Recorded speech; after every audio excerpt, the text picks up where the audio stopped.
Free speech advocates are looking forward to President-elect Trump returning to the Oval Office.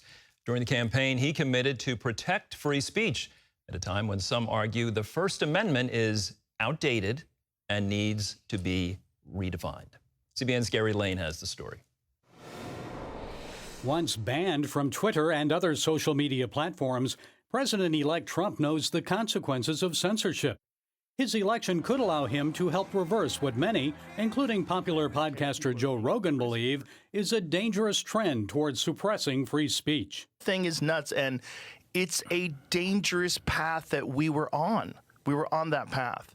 Trump has vowed to have free speech become a very important part of what he's standing for, and that this censoring of information needs to stop. As to reversing this trend, a Wall Street Journal editorial recommends an executive order mandating that if federal employees encourage private companies to censor individuals' First Amendment rights, those actions must be reported to the Office of Management and Budget. The OMB would then publish these reports online. Others propose revising the traditional interpretation of speech rights that are unlimited under the First Amendment to the U.S. Constitution. In 2017, Columbia Law School professor Timothy Wu wrote, "The right to free speech is entering a new period of political irrelevance." He went further a year later at an Aspen Institute forum. The First Amendment to the United States Constitution has become obsolete. Since then, certain U.S. political figures, such as former Secretary of State John Kerry, have expressed concerns that freedom of speech in this social media era allows the distribution of false information. Look, if people go to only one source and the source they go to is sick and, has an agenda and they're putting out disinformation, our First Amendment stands as a major block to the ability to be able to just, hammer it out of existence. This is the most dangerous anti-free speech period in our history, because we've never seen an alliance with the government, media, academia, corporations like this one. A recent poll by the Foundation for Individual Rights and Expression found 53% of American adults believe the First Amendment goes too far in protecting free speech. George Washington University law professor Jonathan Turley finds this statistic alarming. He believes current American culture is producing a new generation fearful of free speech. These kids have been told their entire lives that free speech is harmful and it's triggering and you don't have to hear opposing views. It's very hard to get a free people to give up freedom. They have to be really afraid or really angry. And that's what we're seeing. NYU law professor Kenji Yoshino believes the American commitment to this right needs to be updated. He argues that's due to many changes in our country's political and cultural landscape since the First Amendment was established. Right, today, it's a really different landscape, right? Anyone with a social media account can be a publisher of their own speech, and that's a really wonderful thing from the perspective of expression.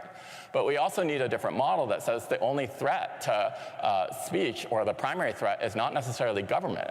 Long before social media and the internet, people publicly shared their views primarily at school board and city council meetings.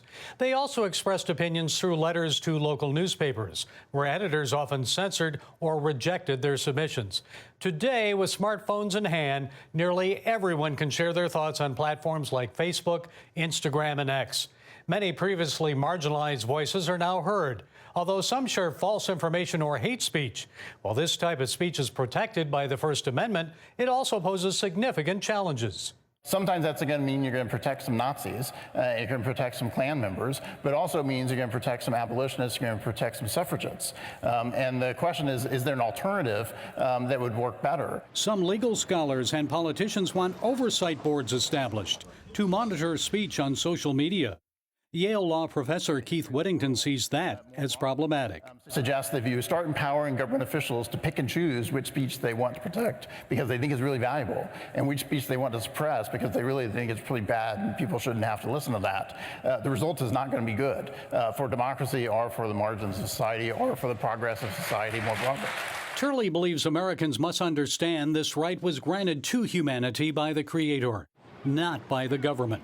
The government is responsible for safeguarding this right, and each generation must actively defend it. We have to have a type of awakening. You know, we have to remind ourselves of why this right is indispensable. Because if free speech was given to us by God, if it is part of being human, if it's in our DNA, then you can never really kill it without killing us. Gary Lane, CBN News.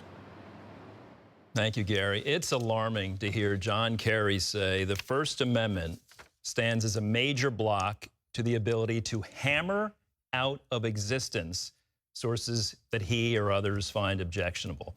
We have law professors calling the First Amendment outdated and obsolete. Back in March, I think it was, a sitting Supreme Court justice said the First Amendment can potentially hamstring the federal government. The federal government's job is to protect free speech, not suppress it and determine who